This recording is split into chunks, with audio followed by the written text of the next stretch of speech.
नमस्कार, आप सभी का स्वागत है हमारे YouTube channel new rise classes में। आइए आज के इस वीडियो में नई राष्ट्रीय शिक्षा नीति 2020 के संबंध में चर्चा करते हैं। बहुत ही महत्वपूर्ण जानकारी होगी यह परीक्षा की दृष्टि से। शुरू करते हैं। नई राष्ट्रीय शिक्षा नीति 2020। इससे पहले हमारे देश में देखिए प्रथम जो राष्ट्रीय शिक्षा नीति बनी थी वो बनी थी 1968 में। द्वितीय राष्ट्रीय शिक्षा नीति बनी थी 1986 में। इसमें 1992 में कुछ 1986 वाली शिक्षा नीति में ही संशोधन किया गया था। उसके बाद अब आई है नई राष्ट्रीय शिक्षा नीति 2020, यानी कि 86 से 2020 के बीच में अंतराल कितना है, 34 वर्षों के अंतराल में ये राष्ट्रीय शिक्षा नीति बनाई गई है। ये नई राष्ट्रीय शिक्षा नीति 2020 का गठन जो है कब किया गया था, तो इसका गठन किया गया था 29 जुलाई 2020 को। 29 जुलाई 2020 को जो है इसका गठन किया गया था केंद्र सरकार द्वारा। नई राष्ट्रीय शिक्षा नीति 2020 में देखिए क्या बदलाव हुए हैं, क्या नया जोड़ा गया है, उसके संबंध में बात करते हैं। देखिए इसमें पहला तो है मानव संसाधन विकास मंत्रालय का नाम बदल करके शिक्षा मंत्रालय कर दिया गया है। ठीक है। उसके बाद में देखिए ये फैक्ट बहुत महत्वपूर्ण है कि किस मंत्रालय का नाम जो है वो शिक्षा मंत्रालय कर दिया गया है, या इस तरीके से प्रश्न बनेगा मानव संसाधन विकास मंत्रालय का नाम अब क्या हो गया है। तो ठीक है, शिक्षा मंत्रालय इसका नाम रख दिया गया है। ये नीति जो है, नई शिक्षा जो नीति है, ये केंद्रीय शिक्षा सलाहकार बोर्ड यानी कि central advisory board of education जो है उसकी अनुशंसा पर की गई है। शिक्षा नीति के निर्माण में एक समिति का गठन किया गया था। इस समिति के अध्यक्ष थे के कस्तूरी रंगन, यानी कृष्णा स्वामी कस्तूरी रंगन।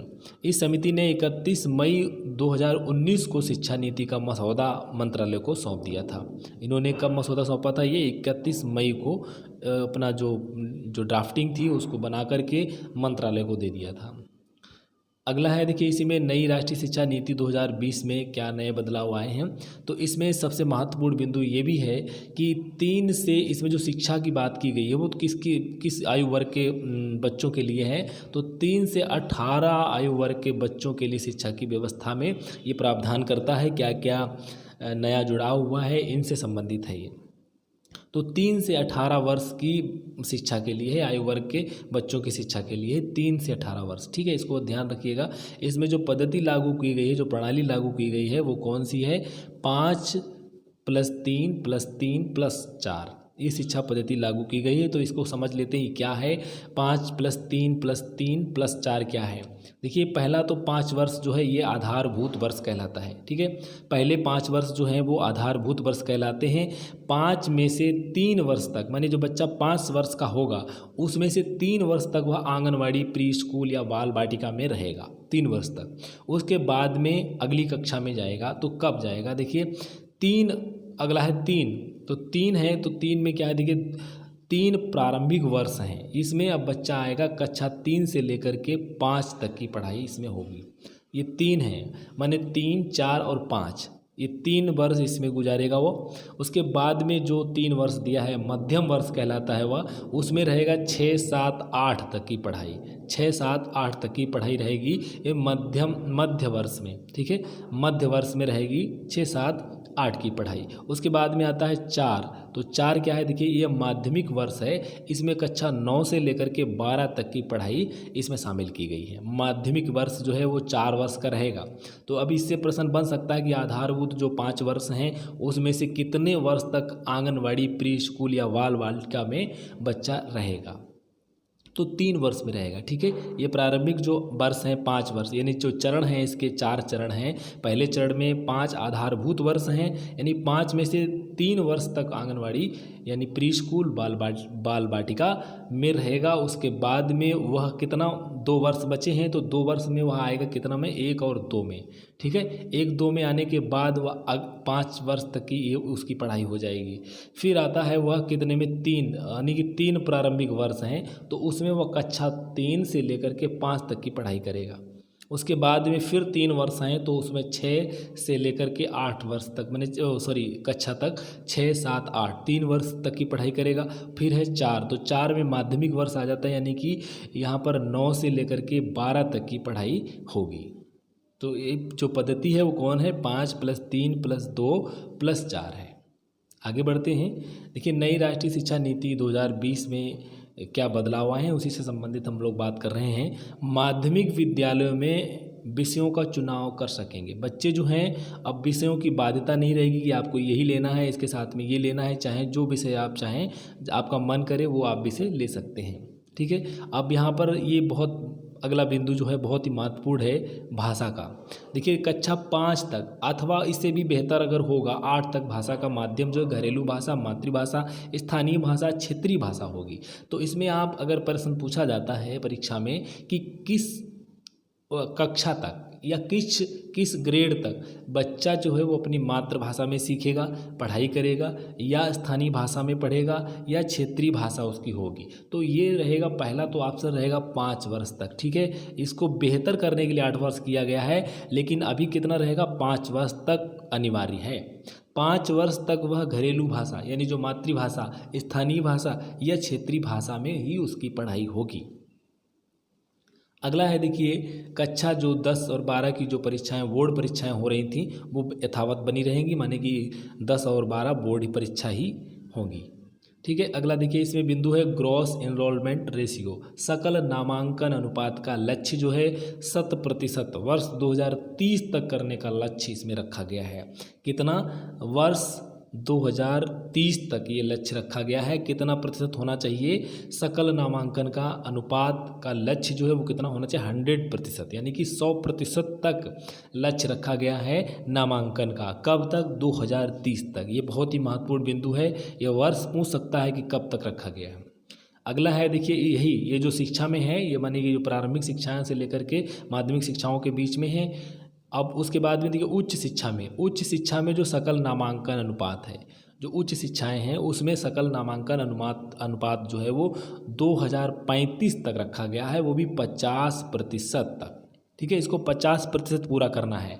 कब तक पूरा करना है? ये करना है 2035 तक हमको 50% करना है। 18 में ये 26.3 था, ये सन 18 में।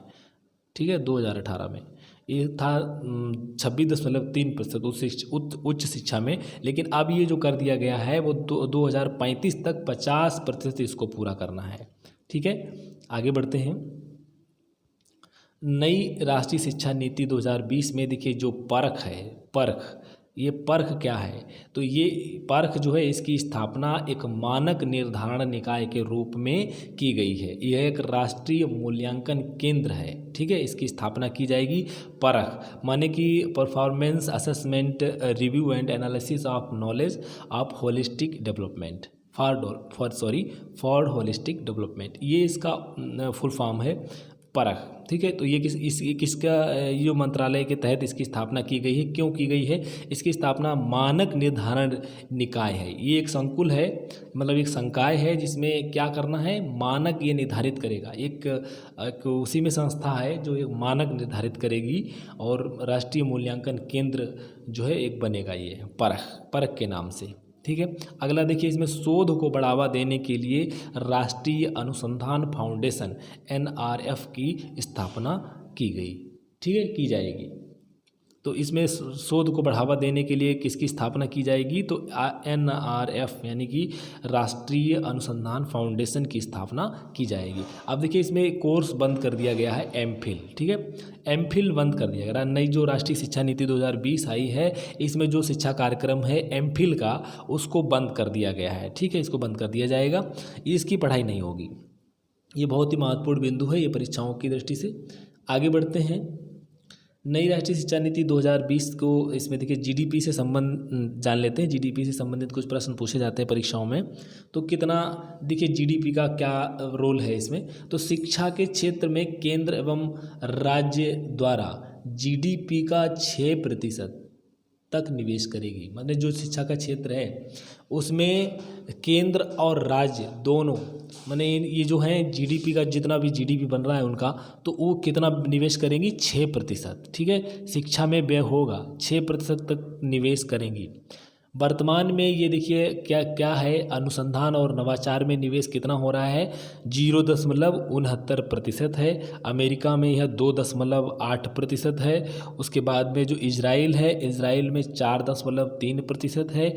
दक्षिण कोरिया में 4.2% है। ठीक है, अपने भारत में कितना है? 0.69%। तो ये सबसे कम है, बहुत कम है, इसको बढ़ाना चाहिए। लेकिन ये जो है याद रखिएगा, आपको शिक्षा के क्षेत्र में जो जीडीपी है, शिक्षा का क्षेत्र का मतलब हमारा जो प्री एजुकेशन है उससे लेकर के जो मिडिल क्लास है, जो माध्यमिक शिक्षा है, वहाँ तक जो है उस शिक्षा से संबंधित बात हो रही है। तो उसमें कितना खर्च करेगी, यानी निवेश होना चाहिए जीडीपी का 6%। ये बहुत ही महत्वपूर्ण बिंदु है, इसको ज़रूर याद रखिएगा। तो इतनी जानकारी राष्ट्रीय शिक्षा नीति के संबंध में हुई, बहुत ही महत्वपूर्ण जानकारी है। धन्यवाद। अगर आप वीडियो पसंद आया तो लाइक ज़रूर करें, शेयर भी करें। अगर आप हमारे चैनल पर नए हैं तो प्लीज़ इसे सब्सक्राइब कर लें, जिससे आपको अगले नोटिफिकेशन भी प्राप्त हो सकें। धन्यवाद।